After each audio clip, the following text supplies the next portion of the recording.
Darbhanga junior public school को मिली ICSE board से मान्यता। प्रेस वार्ता कर दी गई जानकारी। दरभंगा के रामबाग में स्थित दरभंगा जूनियर पब्लिक स्कूल को आईसीएसई बोर्ड से 10वीं कक्षा तक का मान्यता मिल गया है। बता दें कि इस बोर्ड से एप्लीकेशन प्राप्त करने वाला यह जिले का दूसरा स्कूल एवं पूरे राज्य का 54वां स्कूल बन गया है। प्रेस वार्ता को संबोधित करते हुए शनिवार को विद्यालय के प्राचार्य शालिनी कुमारी ने कहा कि स्कूल में 9वीं की पढ़ाई शुरू कर दी गई है और अगले साल 10वीं कक्षा की भी पढ़ाई प्रारंभ कर दी जाएगी। उन्होंने बताया कि विद्यालय में पहले भी 8वीं तक की पढ़ाई आईसीएसई पाठ्यक्रम एवं पाठ्य विवरण के अनुरूप ही की जा रही थी। संबंधन के बाद 9वीं और 10वीं कक्षा शामिल होने से छात्रों और अभिभावकों व शिक्षकों में उत्साह का माहौल है।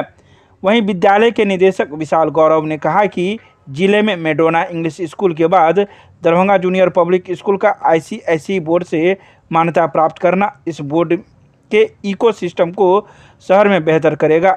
उन्होंने कहा कि सीबीएसई की तरह आईसीएसई भी देश का एक बेहतरीन बोर्ड माना जाता है और दोनों बोर्ड स्कूल होने के नाते अभिभावकों के पास विकल्प भी उपलब्ध होंगे। साथ ही उन्होंने कहा कि इसी स्कूल प्रबंधन द्वारा संचालित दिल्ली मोड़ स्थित दरभंगा पब्लिक स्कूल पूर्व की तरह सीबीएसई बोर्ड ही रहेगा। आइए सीधे सुनाते हैं क्या कुछ कहते हैं विद्यालय के निदेशक विशाल गौरव एवं प्राचार्य शालिनी कुमारी। और मेरे साथ मैम हैं श्रीमती शालिनी कुमारी, ये स्कूल की प्राचार्य हैं। मूल उद्देश्य जिसकी वजह से हम लोगों ने आज ये प्रेस वार्ता बुलाई है वो ये है कि इस विद्यालय को दरभंगा जूनियर पब्लिक स्कूल इसको आईसीएसई बोर्ड से मान्यता प्राप्त हो गई है, यानी इसको एफिलिएशन मिल गया है, जिसको हम लोग टेक्निकल भाषा में कहते हैं आईसीएसई बोर्ड से। सीबीएसई की तरह आईसीएसई बोर्ड भी पूरे भारत में एक बहुत ही बेहतरीन हाई क्वालिटी और एक ऐसा बोर्ड माना जाता है जिसने परंपरागत रूप से भारत को बहुत ही बेहतरीन स्कूल दिए हैं और भारत को बहुत ही बेहतरीन स्टूडेंट्स दिए हैं। पूरे भारत में इस बोर्ड से लगभग 3000 स्कूलों को मान्यता मिली हुई है और इसी कड़ी में हम लोगों को 5 अप्रैल को इस बोर्ड से मान्यता मिली है। अगर मैं इस जिले की बात करूं तो दरभंगा जूनियर पब्लिक स्कूल इस जिले का दूसरा स्कूल है जिसको आईसीएसई बोर्ड से मान्यता मिली है। इससे पहले आज से लगभग मुझे लगता है 13-14 साल पहले मैडोना इंग्लिश स्कूल जो कटलवारी में है उसको मान्यता मिली थी और उसके बाद दुर्भाग्यवश पिछले 14-15 वर्षों में किसी स्कूल को इस बोर्ड से मान्यता नहीं मिल पाई थी। तो हम लोगों के लिए बहुत गौरव का भी विषय है, बहुत हर्ष का भी विषय है और बहुत जिम्मेदारी का भी विषय है, क्योंकि अगर ये बोर्ड अपना कॉन्फिडेंस इस विद्यालय के ऊपर रखता है तो निश्चित रूप से ये हम लोगों को इस बागडोर को संभालना है, इस जिम्मेदारी को लेना है और प्रयत्न करना है कि हम लोग बेहतर से बेहतर एजुकेशन दे सकें, ताकि जो अभिभावक हैं वो जिस उम्मीद के साथ अपने बच्चों को यहाँ भेजते हैं उस उम्मीद पर हम लोग खरा उतर सकें। तो कुल मिलाकर यही है कि इस बोर्ड की मान्यता मिलने के बाद हम लोगों ने 9वीं कक्षा की पढ़ाई यहाँ पर शुरू कर दी है और जब कोई स्कूल को एफिलिएशन मिलता है तो 1 साल के बाद 10th की पढ़ाई शुरू होती है, यानी यही जो बैच अभी क्लास 9th में है यही अगले साल 10th में जाएगा और उसके बाद उनको एग्जामिनेशंस जो बोर्ड का होता है उसमें अपीयर करेगा। इस दूसरे स्कूल के आने के बाद आईसीएसई का जो एक इकोसिस्टम है शहर में वो निश्चित रूप से बहुत बेहतर होगा।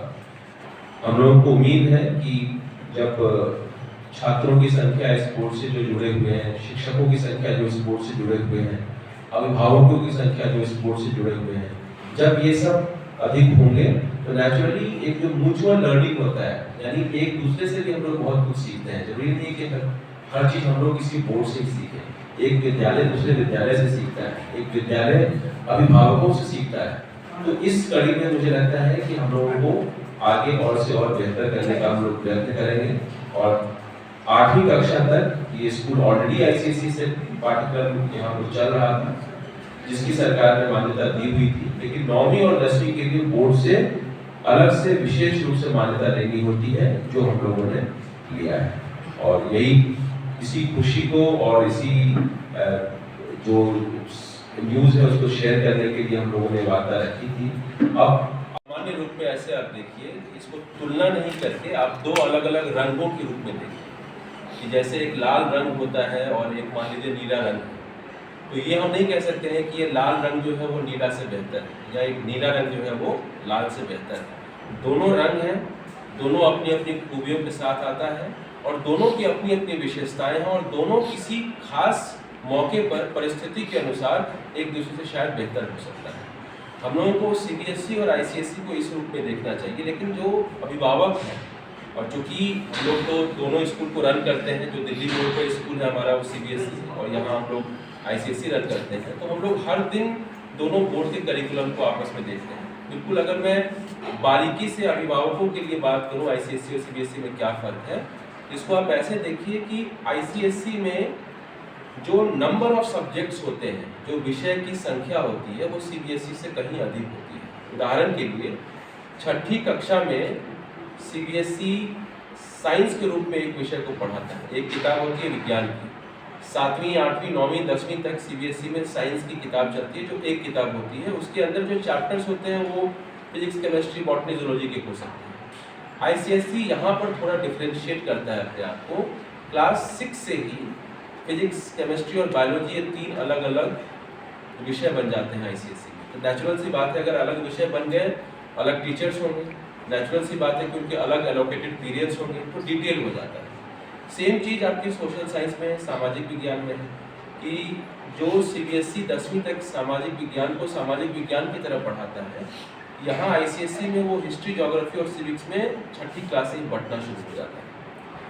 तीसरी जो डिफरेंस हम लोगों को नज़र आती है वो आती है कि सीबीएसई अंग्रेजी और हिंदी की जहाँ तक हम बात करें तो वो व्याकरण के ऊपर उनका ज़्यादा ध्यान रहता है साहित्य के अलावा, यानी लिटरेचर के साथ एक ग्रामर सब्जेक्ट होता है सीबीएसई में। आईसीएसई ग्रामर की बात नहीं करता है, आईसीएसई लैंग्वेज की बात करता है। यानी संज्ञा क्या है, सर्वनाम क्या है, ये सीबीएसई इसकी बात ज़्यादा करेगी, लेकिन आप एक पेज आप सही से शुद्धि के साथ लिख सकें, वो एबिलिटी जो है वो आईसीएसई में हम लोगों ने आमतौर पे देखा है कि उसके ऊपर उनका ज़्यादा फोकस होता है।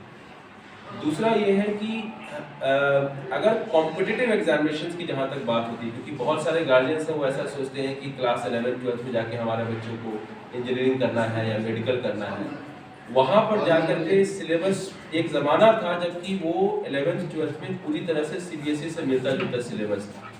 अब ऐसा नहीं है। अब आईसीएसई और सीबीएसई का जो सिलेबस आप 11th-12th में देखेंगे तो ये बहुत मिलता जुलता सिलेबस है, और इस वजह से क्या होता है कि उस कॉम्पिटिटिव एग्जामिनेशन के लिए दोनों में से कोई भी बोर्ड एक दूसरे से बहुत आपको नेगेटिव प्लेटर में नहीं रखेगा। बहुत ही ऐसा नहीं है कि किसी एक बोर्ड को लेने से बच्चा कमज़ोर हो जाएगा, दोनों की अपनी अपनी विशेषताएं हैं।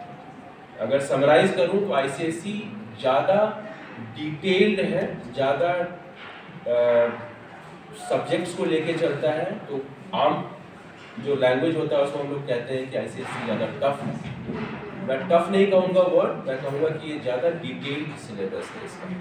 किसी भी स्कूल को ऑर्गेनाइज करने, चलाने के लिए, किसी भी स्कूल के पाठ्यक्रम को मैनेज करने के लिए किसी बोर्ड से एफिलिएशन की आवश्यकता नहीं होती। 8वीं तक भारत सरकार ने नियम बनाया हुआ है कि आपको राज्य सरकार या जिसके ऑर्डर के अनुसार जो जिला सरकार डिसीजन लेती है वहाँ से आपको परमिशन चाहिए, अनुमति चाहिए।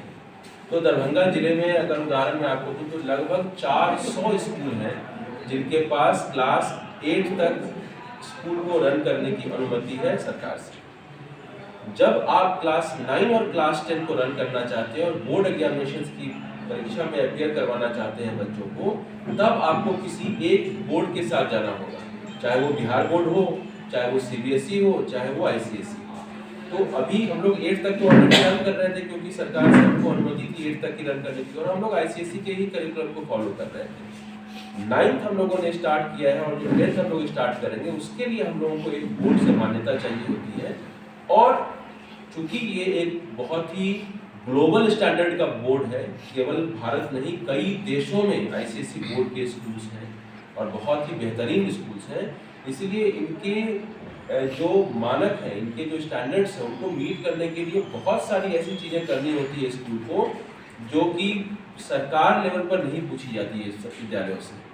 जो कि आपका जिसमें आपका इंफ्रास्ट्रक्चर है, जिसमें कि मैं उदाहरण दूँ आपको, एक एक टीचर की सारी डिग्रियाँ चेक हो कि एक एक इंफ्रास्ट्रक्चर चेक हुआ है, कितने कंप्यूटर लगे हुए हैं यहाँ पर, लैबोरेटरी किस तरह का बना हुआ है, लाइब्रेरी में कितनी किताबें हैं, प्लेग्राउंड कैसा है, प्रिंसिपल की क्वालिफिकेशंस और एक्सपीरियंस क्या है।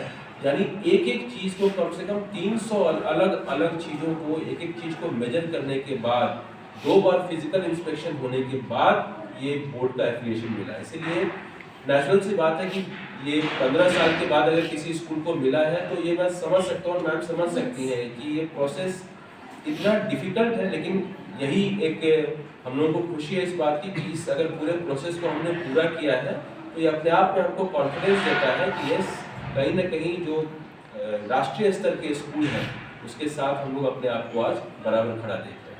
सर एक सवाल ये हम लोग का एक पहला अटेम्प्ट था, और मैं बहुत खुशी और गर्व से शेयर करना चाहूँगा कि हम लोगों का फर्स्ट अटेम्प्ट था, जो हम लोगों ने इसको नवंबर में हम लोगों ने इसके लिए अप्लाई किया था। इसका जो प्रोसेस होता है 3 स्तर का होता है। पहले आपको जिला स्तर पे परमिशन लेनी होती है, जो हम लोगों ने 2022 में मिल गया था हम लोगों को। नेक्स्ट स्टेप होता है कि जो आपको बिहार सरकार से अनुमति लेनी होती है, वो हम लोगों को जुलाई अगस्त के महीने में मुझे लगता है कि बिहार सरकार से मिला हुआ अनुमति, और उस परमिशन के बाद ही आप किसी बोर्ड के पास जा सकते हैं। और वो जो प्रोसेस है लगभग, ये हम लोगों ने नवंबर में अप्लाई किया था, लगभग 4 साढ़े 4 महीने का, सारे डॉक्यूमेंट से लेकर के, सारे फोटोग्राफ से लेकर के, सारी वीडियोग्राफी से लेकर के, फिजिकल इंस्पेक्शन 2 बार हमारे यहाँ दूसरे राज्यों के प्रिंसिपल्स आई अपनी टीम के साथ, जिन्होंने एक एक चीज़ को इंस्पेक्ट किया और उसके बाद ये मिली है। तो कुल मिलाकर अपने एक अटेम्प्ट हमारा पहला था, लेकिन इस पूरे प्रोसेस में 1 साल का वक्त लगा है। सकता है एक ही चीज़ है, जैसा मैंने पहले भी कहा कि चूंकि क्लास 6 ऑनवर्ड्स ये बोर्ड आईसीएसई ज़्यादा डिटेल्ड है, तो हो सकता है कि खास तौर पे मैं साइंस विषय की बात करूँगा। इंग्लिश विषय में उस बच्चे को साइंस विज्ञान विषय में उस बच्चे को बहुत मेहनत करनी पड़ेगी, कि 6ठी से क्लियरली विजिबल है कि साइंस जो है आईसीएसई का काफ़ी ज़्यादा डिटेल्ड होता है सीबीएसई के मुकाबले। कि हम डिटेल स्टडी पे आ जाते हैं। आप क्या चाहते हैं, हमारे बच्चे कहीं compete करें, अच्छे से अच्छी जगह पे जाए। वो डेप्थ ऑफ नॉलेज देने में आईसीएसई का बहुत बड़ा योगदान है। डेप्थ मीन्स डीप स्टडी इस बोर्ड की खासियत है। सीबीएसई ने एक पैटर्न शुरू किया था जहाँ पे ऑब्जेक्टिव की बहुत प्रायोरिटी थी। जैसा सर ने कहा कि बुक्स बदल जाते हैं, 6 से साइंस का हर वो विषय अलग अलग पढ़ाया जाता है, अलग अलग टीचरों के द्वारा पढ़ाया जाता है, जबकि ऐसा सीबीएसई में नहीं है। भाई एनी स्ट्रीम में कम और आप पढ़ा सकते हैं। अभी आप बताएंगे 9th में हमारे पास वैसे टीचर हैं जो कहीं भी किसी भी सीबीएसई स्कूल में +2 में पढ़ा सकते हैं। इंग्लिश की नॉलेज हमारे यहाँ वो लेवल की है जो ग्रेजुएशन लेवल की चीज़ें हैं, तो हम 9th-10th में ईजिली बच्चों को बता पाते हैं, और हमारे बच्चे उसे ऑप्ट करने के लिए मेंटली और फिजिकली दोनों तरह से रेडी हैं। थोड़ा पेरेंट्स के मन में ये होता है कि ये टफ पड़ जाएगा, पर क्या कोई शॉर्टकट है हमारे जीवन में जिससे हम इजीली सफलता पा लें?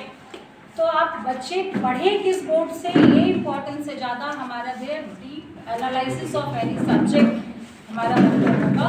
और इसके साथ सर के लिए 2 स्कूल हैं, सीबीएसई भी आईसीएसई भी, पर हमारे इस यूनिट की खासियत होगी डेप्थ ऑफ नॉलेज जो हम दे पाएंगे बच्चों को। This is quite different than any other school that we will ensure.